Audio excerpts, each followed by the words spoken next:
Bonjour tout le monde, bienvenue à un nouvel épisode du balado Automédia. Aujourd'hui, on est en direct de la deuxième journée de la rencontre au sommet organisée par la CCAQ et vous reconnaissez sans doute l'homme à mes côtés, Yann Samiucci. Comment ça va? Ça va très bien, Jean-François. Oui, Très bien. Oui. Bon, l'énergie, là, on est en maintien, là. Après deux grosses journées de même. Après une journée et demie, ouais, ça commence à rentrer, mais c'est le fun, ça a super bien été. Je suis très satisfait. Parfait. Donc, on est très chanceux et très content de t'avoir pour justement faire le point sur comment ça s'est passé les 2 derniers jours. Donc, juste avant la sieste, là, on va faire le tour un peu et récapituler tout ça. Donc, premièrement, pour ceux qui n'étaient pas sur place, pour ceux qui se demanderaient qu'est-ce qui s'est passé justement aujourd'hui, résume-moi un peu qu'est-ce qu'on a vécu dans les 2 derniers jours, là, selon dans tes mots.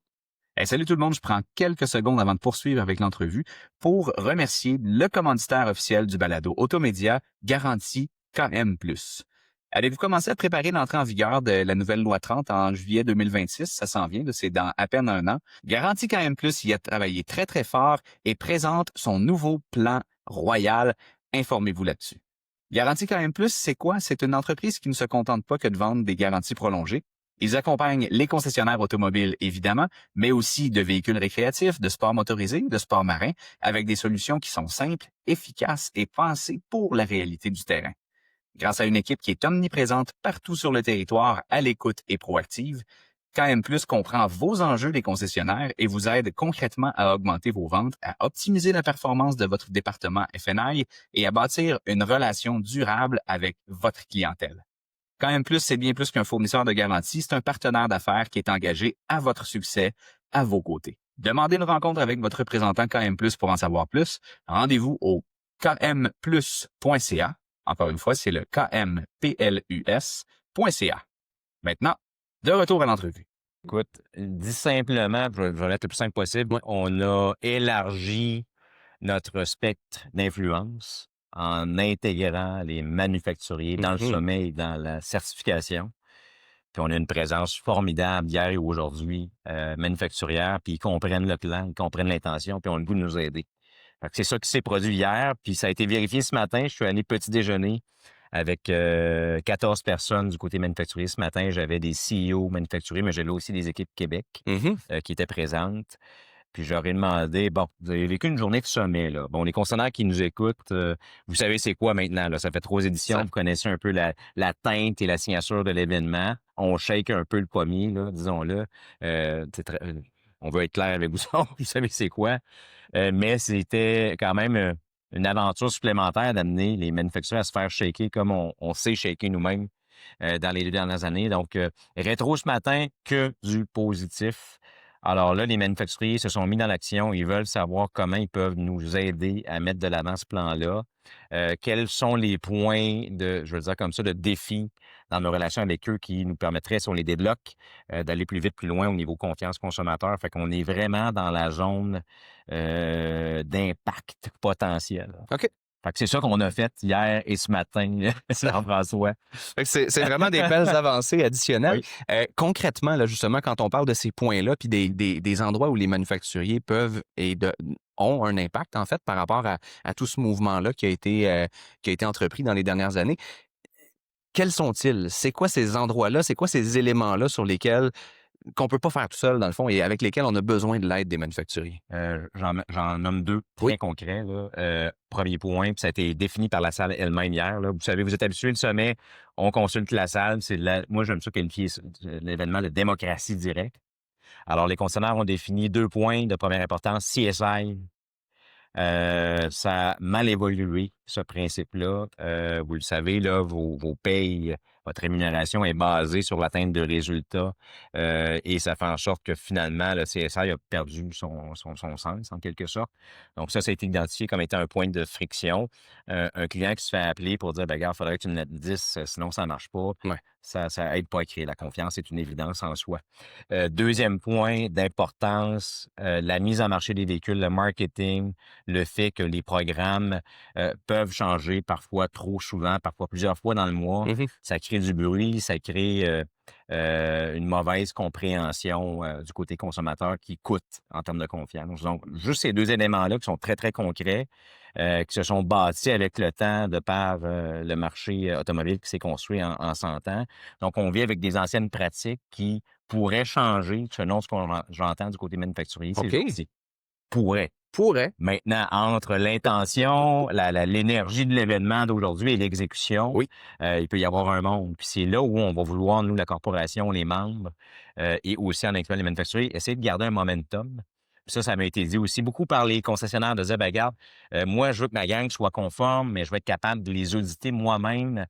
Oui, que la CCAQ le fasse, mais est-ce que vous pouvez nous aider à avoir une unité de mesure constante? Vous savez, les concessionnaires, bon, on est habitués de gérer nos business de mois en mois. Même chose du côté manufacturier, c'est de l'atteinte de résultats de vente principalement. Mhm. Mais si on amène cette même pace-là, prêtez-moi l'expression, mais avec une unité de mesure conformité, où je suis capable de me mesurer, moi, comme employé concessionnaire Zabecook. J'ai fait mieux en termes de confiance ou de conformité ou d'éthique que le mois dernier. Il y a peut-être quelque chose là à travailler. Puis j'ai pas la solution toute faite en passant, là. Tout ce que je prétends, c'est que ça a été dit dans la salle hier. Ça m'a été rapporté individuellement par certains concessionnaires aussi. Donc, comment trouver l'unité de mesure d'impact qui va me permettre, comme concessionnaire, de pouvoir même peut-être éventuellement faire évoluer mes pay-plans sur du résultat net de confiance mesurable à tous les mois, sans me baser sur le CSI qui a perdu tout son sens dans le temps. Fait qu'essentiellement, c'est ça le défi. C'est vraiment intéressant. Puis justement, c'est le fun de voir ce progrès-là et cet avancement-là. On le savait, tu sais, que c'était les étapes qui allaient suivre éventuellement. Si on récapitule, tu sais, les dernières années, tout a commencé d'une intention. Oui. On a défini justement, vous avez défini les normes ou les principes autour desquels on voulait bâtir. Là, en date d'aujourd'hui, si je ne m'abuse, on a le 3/4 des concessionnaires membres qui sont certifiés ou en voie de l'être. Exact. Donc, on parle de 74%. Là. C'est pas mal en un an. Comment tu interprètes cette statistique? OK, j'interprète ça comme quelque chose qui aurait dû être fait avant. On n'a pas forcé le jeu au niveau de la CCAQ, on a juste provoqué la discussion. Tu sais, il y a une nuance importante. Puis dès l'an 1, en 2023, pour moi, ça m'apparaissait assez clair que le groupe de concessionnaires du Québec était en attente de structure, était en attente que la CCAQ travaille là-dessus. Puis écoute, je peux pas en vouloir à mes prédécesseurs. Il y avait d'autres focus. On a eu d'autres enjeux, ne serait-ce que la crise financière en 2009. À un moment donné, c'est difficile de garder le focus. On a eu évidemment la COVID en 2020. Là, je sentais que, en tout cas, du moins en 2023, que les concessionnaires étaient prêts à dire, écoute, non, c'est pas une nouveauté, on l'attendait depuis longtemps. Puis, souviens-toi, Jean-François, lors du sommet numéro 1, on était ici, puis j'avais partagé une découverte au groupe de concessionnaires, c'était que j'ai révisé des anciens PV de la corporation des années 90 et déjà à ce moment-là, le CA de la corporation avait dit, on peut-tu faire quelque chose pour changer l'ordre établi? C'est vrai, je veux dire, on a mauvaise réputation, c'est pas qu'au Québec, là, on n'est pas différent du reste du monde, mais est-ce qu'on est obligé d'accepter ce constat-là? Tu sais? Puis je voyais les discussions endiablées au niveau du conseil d'administration. Tout le monde était pour le principe qu'il faut faire quelque chose, mais je pense qu'on s'est pas attendu à ce moment-là sur le moyen d'y arriver. Là, bon, on est 30 ans plus tard, 2025, 3 sommets plus tard aussi. J'ai senti un niveau de maturité dans le groupe là aujourd'hui comme je n'ai jamais vu. On n'est plus dans le « est-ce qu'il faut le faire ?» On n'est même plus dans « comment il faut le faire ?» On est dans on embarque dans le plan, comment on peut additionner des composantes qui vont nous permettre d'atteindre des résultats encore plus rapidement aujourd'hui. Ouais. Alors, tu sais, même, je me rapporte à l'an dernier où, dans le fond, moi, le gros message de l'an dernier qui était tout à fait justifié, c'est-à-dire, là, Yann, on est prêt à recevoir les manufacturiers dans la discussion. Là, on l'a livré cette année. Puis, heureusement, les concessionnaires n'ont pas eu la langue de bois, là. Les choses se sont dites et se sont dites directement, fidèles à nos habitudes au sommet. Ça a de l'impact.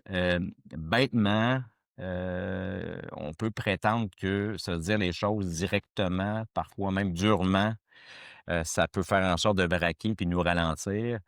J'ai envie de dire qu'au Québec, on est assez, comment je dirais ça, on a la coin dure.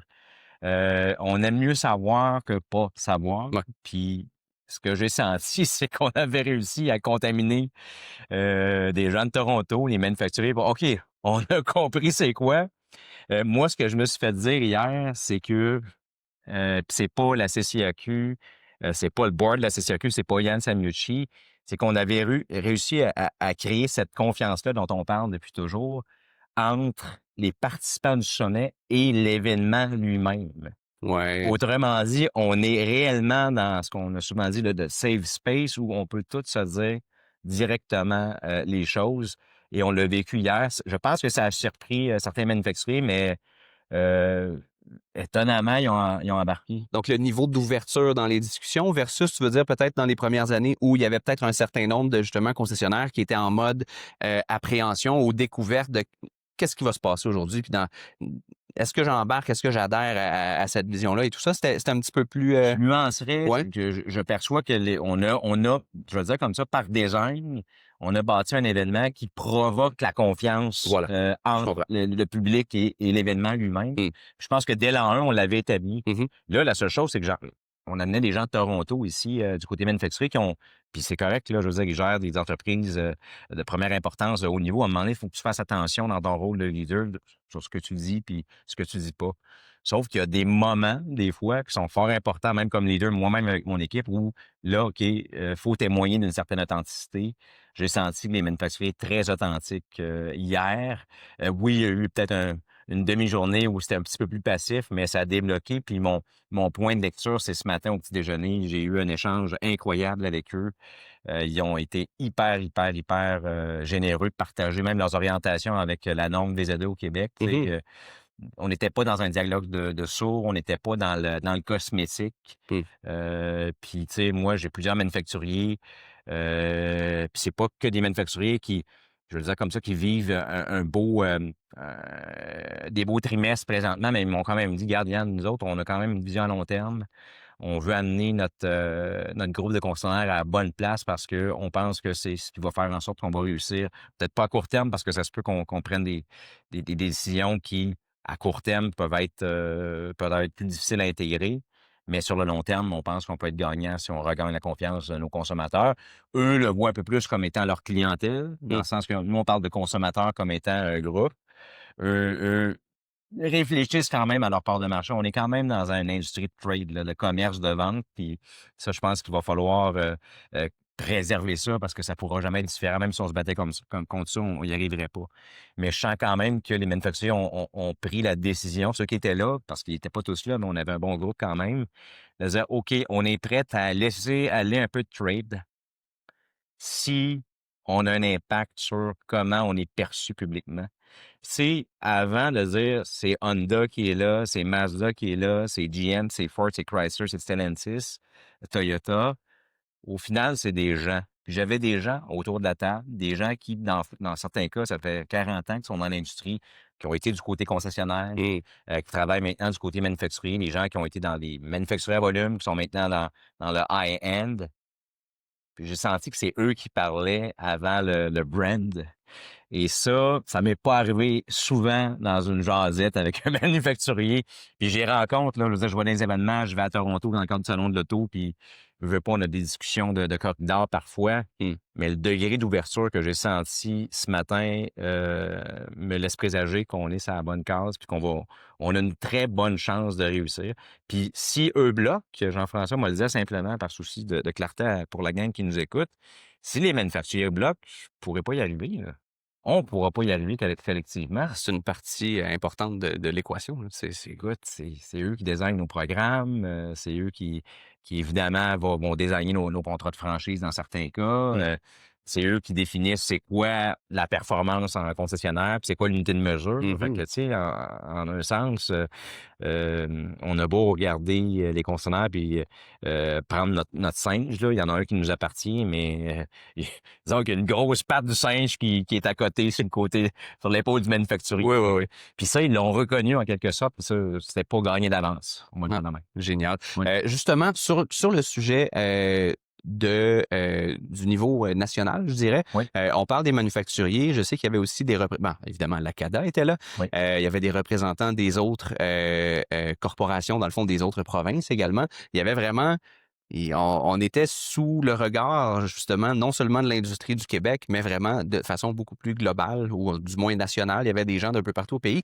Ma question pour toi par rapport à ça, c'est justement, comment est-ce que tu vois l'évolution du projet à partir d'ici, si on se compare, par exemple, avec ce qui se fait par ailleurs dans certaines autres provinces, si on pense à l'Ontario, justement, où il y a des permis et tout ça. Fait que si on voit un peu l'évolution de notre projet, de votre projet par rapport à, justement, de notre projet, voilà, je m'inclus, par rapport à ce qui se fait, justement, dans d'autres provinces, comment on se positionne? Ben, d'abord, tu fais bien de mentionner que les autres associations étaient là, plusieurs provinces étaient là, non seulement les exécutifs, mais en plus les présidents d'associations, présidents des boards. Je les salue d'ailleurs. Il y a une curiosité qui s'est installée. Autrement dit, il se passe quelque chose au Québec, puis là, ça va faire 3 ans. Ça s'est su, puis il y avait le goût de venir par curiosité dire OK, qu'est-ce qui se passe? On veut le comprendre. Puis encore une fois, j'ai eu de la rétroaction assez le fun là-dessus. Puis on a ouvert nos portes encore plus largement. Je veux dire, on avait l'AMF qui était dans la salle cette année. On avait évidemment l'APA Georgini qui est revenu. J'avais aussi M. Daniel Breton là, de Mobilité électrique Canada qui a dit hey, je veux venir cette année. Ouais. Est-ce que tu me permettrais de venir, Yann? La réponse, ça a toujours été oui. Parce que, bon, la rencontre au sommet, c'est une rencontre avant tout. Puis, tu sais, on parle de perception des consommateurs. Des fois, la perception, c'est la réalité, mais pas toujours. Mais tu sais, je peux pas penser qu'on va faire un gain en confiance si les gens savent pas c'est quoi notre plan et ne voient pas éventuellement les résultats aussi. Puis ça, on y reviendra. Mais le plan, pour moi, c'est très utile de faire rentrer les parties prenantes dans notre événement. Tu sais, ce que l'AMF, à titre d'exemple, a entendu aujourd'hui, c'est le désir profond des concessionnaires d'évoluer, de se structurer pour diminuer les perceptions, mais diminuer aussi certaines mauvaises pratiques qui existent. Puis, tu sais, comment un régulateur peut ressortir d'un événement comme le sommet, puis pas porter une certaine confiance aux commerçants qui sont sous leur régime de responsabilité, de dire, ben, OK, il y a quelque chose qui se passe, il y a une volonté réelle qui est pas cosmétique. Alors, bon, dans certains cas, je ne sais pas ce qui est dans le carton de l'AMF pour le futur. On sait qu'on a vécu la loi 30 récemment, mais, tu sais, demain matin, il y a quelqu'un qui se lève un bon matin qui veut réguler davantage la distribution de produits. Ça se peut que les gens de l'AMF disent, attends un petit peu, là, la CCAQ, le groupe, sont sur quelque chose. On peut-tu attendre de voir c'est quoi l'impact avant de se précipiter avec une nouvelle mesure réglementaire? Puis Dieu sait qu'on en a, là. Je veux dire, on en a soupé dans les dernières années. Alors, tu sais, il y en a qui m'ont dit, Yann, c'est un coup de génie de les faire rentrer dans la salle. D'autres m'ont questionné au début, hey, pourquoi je comprends pas, là, on est un peu gênés. Tu sais, quand tu expliques, puis tu dis, regarde, l'idée, c'est d'influencer. Je pense que les gens comprennent bien. Puis j'ai eu de la bonne rétro de ces gens-là aussi. Ça a été formidable. Bref, écoute, c'est une rencontre. Tu sais, je veux dire, c'est une rencontre entre nous, nos manufacturiers, les parties prenantes. C'est une rencontre entre concessionnaires eux-mêmes. C'est une rencontre intermarque. C'est une rencontre interrégion sur un seul et même thème. C'est-à-dire, on n'accepte pas le statu quo, on veut bâtir la confiance.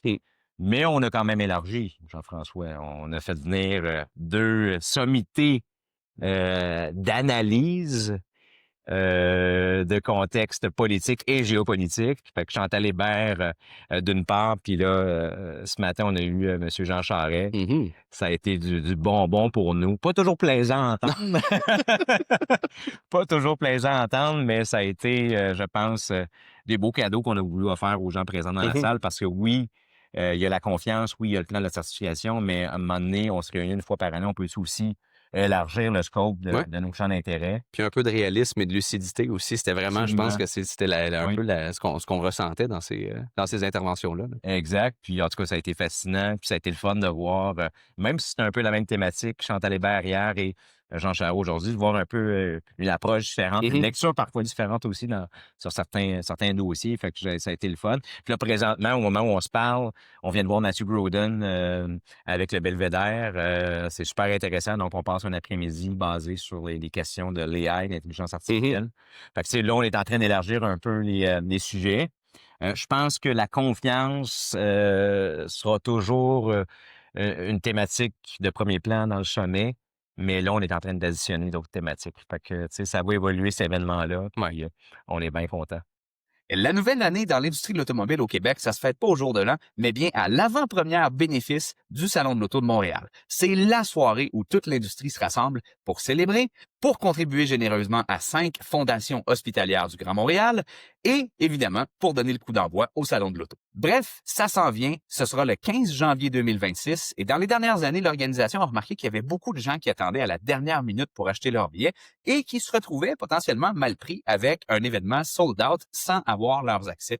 Et les billets sont en vente là. Donc, attendez pas à la dernière minute. Attendez pas au retour des fêtes. Rendez-vous dès maintenant sur le apb.salonautomontréal.com. Procurez-vous vos billets dès aujourd'hui pour l'avant-première bénéfice du Salon international de l'Auto de Montréal. On se voit donc le 15 janvier 2026 au Palais des Congrès. C'est super intéressant. Tu parles de l'évolution. Oui. Tu as touché un peu au terme le plan en question. Le master plan. Parlons-en du plan. Oui. Dans ton intervention hier, justement, tu as présenté un peu ce qui a été fait jusqu'à maintenant et les prochaines étapes. Il y a quand même des gros morceaux qui s'en viennent assez rapidement, là. Oui. Donc, si on faisait le tour là, de quels sont les prochains milestones, pour utiliser un bon français. Dans les prochaines étapes à court terme, première qui s'en vient, c'est la création du comité de conformité professionnelle et de discipline. C'est bête à dire, là, mais faire ces travaux-là, ça a été long. On a impliqué beaucoup de personnes, puis c'était nécessaire parce que c'est fondamental, c'est structurel. Puis il fallait aussi passer par l'Assemblée générale des membres pour être capable d'autoriser, en fait, le conseil d'administration de la CCAQ, de dire on avance dans les travaux, puis on passe à l'action. Ce qui a été fait à notre congrès annuel au printemps. Après ça, on a passé le printemps et même, je dirais, l'été à faire les travaux puis à structurer un règlement du comité de conformité professionnelle et de discipline qui, lui, existe présentement.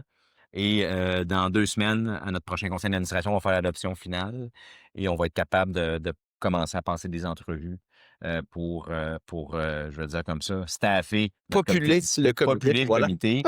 Bien rapidement, là, structurellement, on a voulu complètement le rendre indépendant de la structure de la CCAQ. Donc, la CCAQ, son seul rôle, ou je dirais le CA de la CCAQ, son seul rôle, c'est de nommer le président et le vice-président ou vice-présidente du comité et de voter budgétairement parlant les ressources requises pour ce faire puis pour que ça puisse vivre. Mais à partir de ce moment-là, le président va avoir le mandat de bâtir une équipe de décideurs qui va être composée en partie de concessionnaires certifiés, mais pas que. D'ailleurs, le président ne sera pas concessionnaire. On veut regarder là du côté probablement d'anciens décideurs judiciaires ou des gens du moins qui ont je dirais une forte expertise en matière de conformité professionnelle. Donc, c'est là où on regarde. Même chose pour le VP. Et ils vont pouvoir additionner des ressources, incluant évidemment des concessionnaires certifiés. Ce qu'on va vouloir faire, c'est qu'il y a un bassin de concessionnaires certifiés qui lèvent la main pour dire, regarde, si vous avez besoin de moi, je suis là.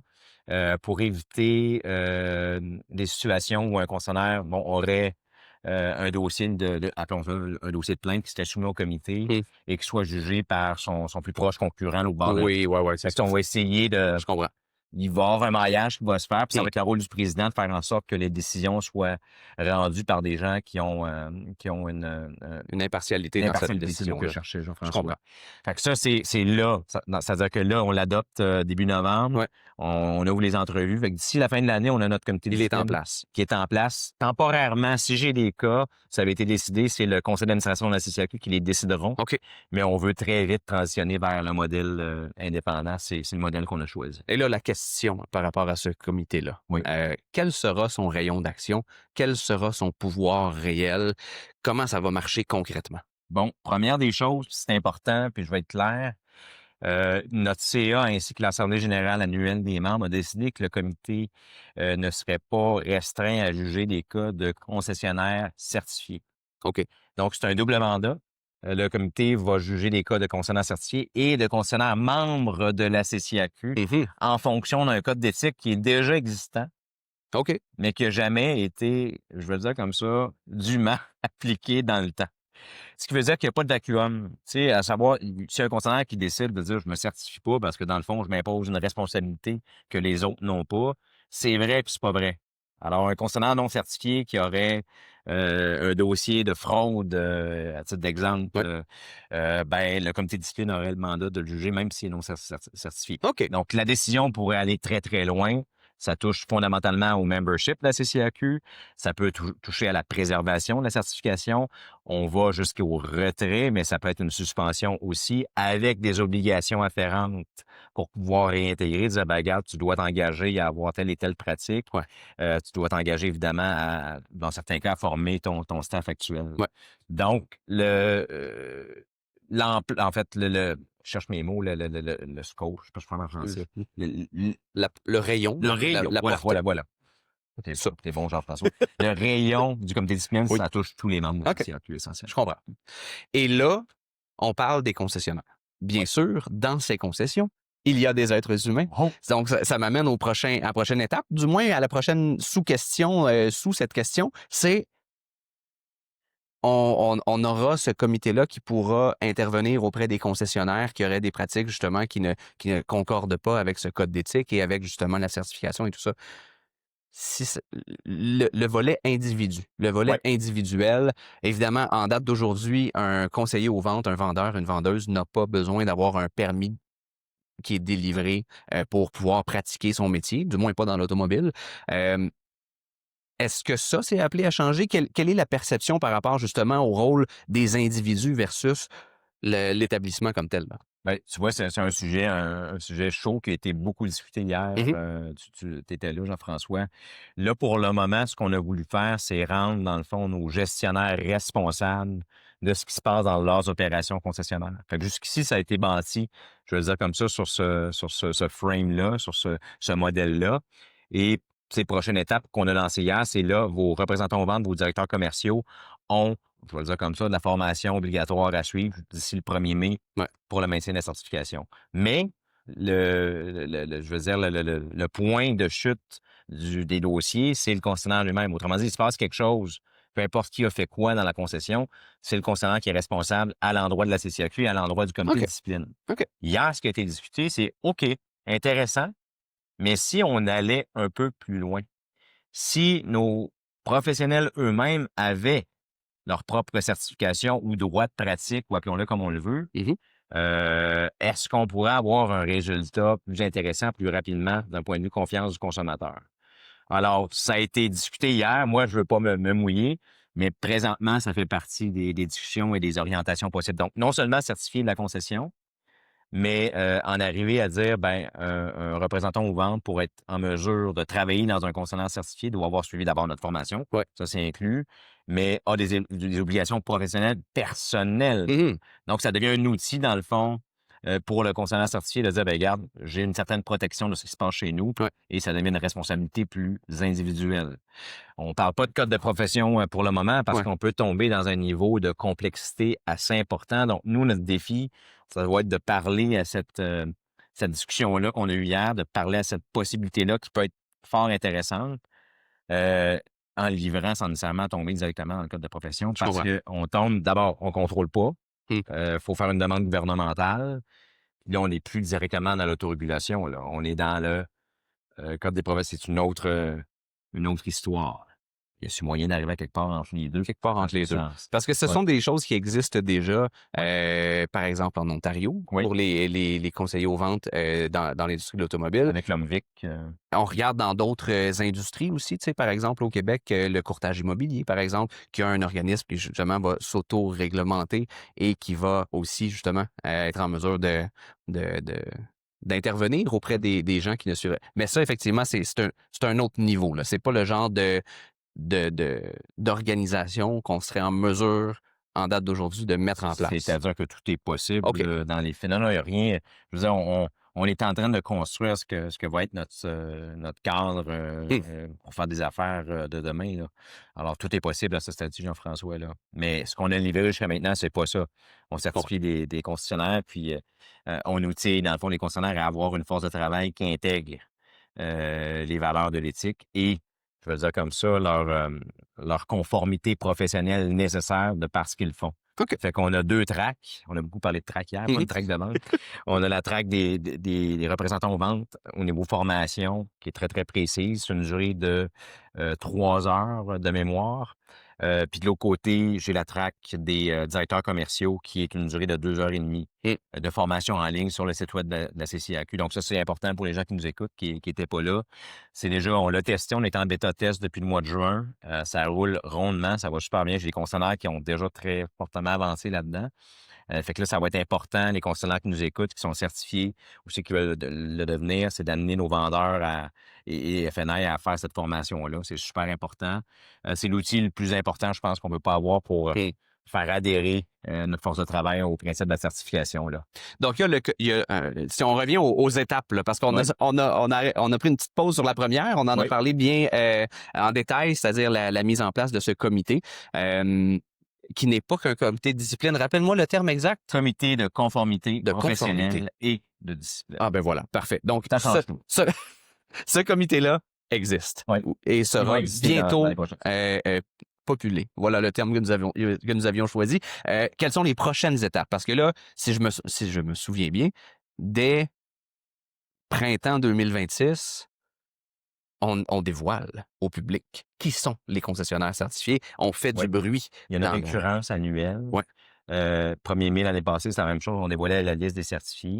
C'est au niveau du leadership. 1er mai 2026, on dévoile la liste des certifiés. Ça veut dire qu'il y a un ajout avec la force de travail.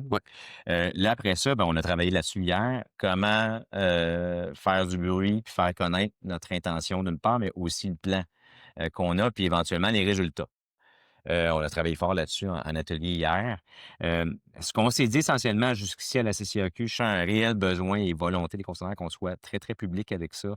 Déjà, moi, je dis attention. Attention, on n'aura jamais deux flèches à tirer, pas sur une question comme celle-là. Et quand on sort public, il faut être certain qu'on a quelque chose de tête qui donne du résultat net chez le consommateur. C'est la nouvelle première impression que ça va générer après avoir vu ce nouveau message-là. Tu le dis mieux que moi. On peut pas la refaire deux fois. Là. Donc, 1er mai, à supposer que ça va bien, puis ça va bien aller, on touche du bois.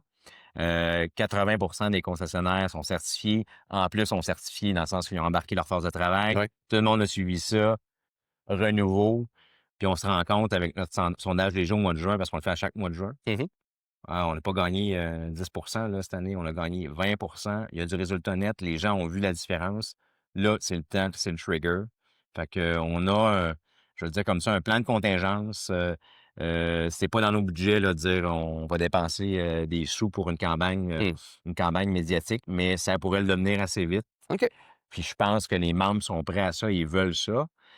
Puis aussi se présenter eux-mêmes pour les clients qui rentrent chez eux. Moi, ça m'a été demandé si c'est pas 50 fois, c'est pas pantoute hier. Hey, j'ai hâte que je puisse moi-même avoir mon étiquette concessionnaire certifié, puis mes représentants aux ventes qui ont suivi la formation puissent se présenter comme des concessionnaires ou des professionnels certifiés. On est prêt à le faire plus tôt, là, dans le sens que quand tu as de la volonté de témoigner des bonnes actions que tu fais, moi, je veux pas freiner ça, pas du tout. Fait que ça va s'en venir très prochainement, Jean-François. C'est très intéressant. Et justement, tu viens de parler du fait qu'à partir du moment où on s'en va public, il faut que ce soit effectif. Faut livrer ce qu'on a promis. Je vais prendre mes petites notes ici parce que pendant la journée d'hier, je voyais qu'il y avait comme 3 grands défis qui ont été identifiés par rapport à ce que ça prend pour être capable d'avoir cette différence-là ou cette nouvelle expérience-là qui va être ressentie. Donc, 3 défis. Favoriser l'adhésion de l'ensemble des membres des équipes, gérer la résistance au changement, parce qu'évidemment, pourquoi je ferais différent que ce que je fais déjà, ce type de questions-là, et mettre en place des solutions qui vont perdurer dans le temps et qu'on va être en mesure de mesurer aussi, de juger et de voir justement cette évolution-là. Fait que parle-moi un petit peu de ces différents éléments-là et de qu'est-ce qu'on fait une fois là que, parfait, on a parlé de ce qui s'est passé aujourd'hui, peut-être un peu à notre équipe. Ils ont fait la formation et tout ça. Quelles sont les prochaines étapes et qu'est-ce qu'on fait justement pour que cette excitation-là, qui, quand on sort d'un événement comme celui-là, qui est bien présente, perdure et qu'on ait vraiment l'adhésion de la gang. Là. Qu'on garde le momentum. Parce qu'on est sorti énergisé là, à date, ça va bien. Puis tu as vu, on a fait l'analogie de la balle, bien sûr. Puis essentiellement, c'est qu'on a remis une balle bleue à chaque individu qui était présent en disant, puis c'est écrit dessus, l'avenir de l'industrie est entre vos mains. L'idée, c'était qu'ils puissent continuer cette discussion-là avec leurs équipes. Tu sais, les 2 premiers points que tu as mentionnés, c'est essentiellement du management interne. C'est un peu là-dessus que j'ai voulu laisser le groupe du concessionnaire. On peut tout faire à CCAQ. Je veux dire, on va aller chercher des ressources, puis on est bien positionné pour aller chercher le fuel qu'on a besoin pour livrer des résultats puis même créer des nouvelles structures. C'est pas un problème, puis on est en train de le faire avec le comité de discipline. Mais au final, puis c'est un peu le message sur lequel je voulais laisser les concessionnaires arrière avec l'analogie de la balle, c'est que là, prends ta balle et échappe-la pas parce que tu as un bout qui t'appartient, là, Mhm. essentiellement. Puis quand tu regardes les 2 premiers points qui ont été identifiés par la salle, c'est des cas de management. Autrement dit, comment moi, comme leader, comme gestionnaire, comme propriétaire de concession, je vais être capable de prendre le momentum qu'on a créé dans les 2 derniers jours, puis l'amener dans ma concession, puis de m'en créer un momentum en concession pour que ça devienne un point de discussion quasi quotidien sur qu'est-ce que je veux comme culture dans mon organisation. Alors, je pense qu'il y a un gros bout qui appartient aux concessionnaires. Je suis bien conscient qu'on est en gestion du changement. Mm. Tu sais, c'est une chose d'avoir une bonne idée, puis on l'a dit en prémisse, une bonne intention, c'en est une autre de l'exécuter. Mais à partir de ce moment-ci, on ne pourra jamais avoir d'impact par la création de structures supplémentaires. Le cadre, il est là, il est en train de se finaliser. Ça va vraiment passer par l'ambition réelle des concessionnaires sur le terrain, de dire, j'en fais-tu un point de jasette à tous les meetings de vente? Mm. Ça fait-tu partie de l'ordre du jour? Qu'est-ce que je vais faire pour le mesurer? Ça, moi, je suis à la recherche de solutions en passant, j'en prends ça. Ça, je l'ai entendu. Puis j'ai senti que certains concessionnaires disaient, crème, je veux le faire, puis on va travailler ensemble. Y a-tu un KPI ou une unité de mesure qu'on pourrait facilement déployer en concession pour que ça devienne un langage récurrent, qu'on le revisite à chaque mois, qu'on puisse même éventuellement bonifier, commissionner, baser un plan de paye là-dessus. Je n'ai pas la solution en passant. Je suis pas en train de faire semblant, puis oups, je sortir un lapin de mon chapeau, il n'existe pas. Mais il faut trouver un moyen. Puis peut-être qu'il va y avoir des moyens. Tu sais, à un Mm. moment donné, encore une fois, je le répète, là, ça passe par un système de management solide et une intention qui est exécutée à répétition, à chaque semaine, à chaque mois, même peut-être à chaque jour, bref, à voir. Non, ça prend de la Fait que ça, constance. attendez-nous pas, puis je fais appel Mm. aux gens qui nous écoutent, attendez pas la CCAQ. La CCAQ sera toujours là, on va s'améliorer, on va en faire plus, ça fait partie de notre mission présentement et ça va être le cas pour plusieurs années encore. Mais si vous nous attendez, on n'aura jamais la vitesse qu'on veut obtenir, puis la vitesse passe par ce qui se passe dans vos concessions. Prenez votre balle, puis J'ai hâte. jouez avec, échappez-la pas.